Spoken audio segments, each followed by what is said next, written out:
आज से शुरू हुआ है जो कि 21 जनवरी तक चलेगा।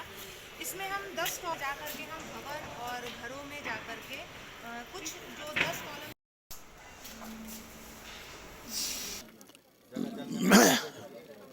हमसे पूछा गया कि आपके परिवार में कितने लोग हैं,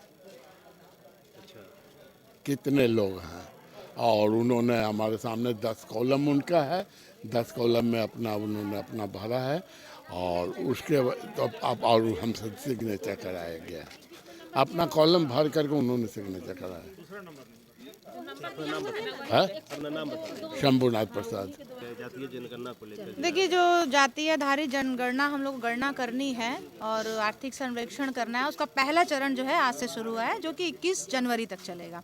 इसमें हमें पहला काम करना है कि हमें मकानों की नंबरीकरण करनी है, नक्शा बनाना है, नंबरीकरण करनी है। नंबरीकरण करने के बाद हमें कुछ इन्फॉर्मेशन हर एक परिवार से लेनी है। वो इन्फॉर्मेशन हमें अपने दस्तावेज में दर्ज करनी है। उसके बाद इसका द्वितीय चरण स्टार्ट होगा 1 अप्रैल से लेकर के 30 अप्रैल तक।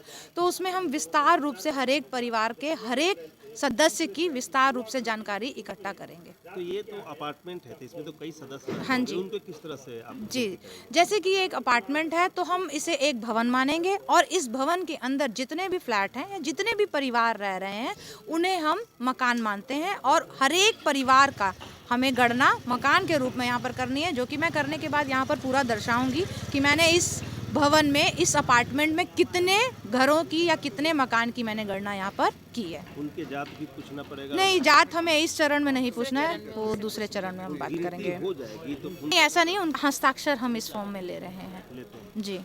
और आज से हम लोग इसको कार्य को शुरू कर रहे हैं और जो सरकार द्वारा निर्धारित समय सीमा है उसमें हम लोग पूरी शुद्धता के साथ इस जातीय जनगणना को संपन्न कराएंगे। शिकायत वगैरह के लेकर कोई प्लेटफॉर्म है, किस तरीके से लोग है अगर कहीं कोई किसी प्रकार की शिकायत होती है या कोई विधि व्यवस्था की समस्या होती है तो सभी प्रखंड में प्रखंड विकास पदाधिकारी, संबंधित थाना प्रभारी रिस्पॉन्सिबल हैं।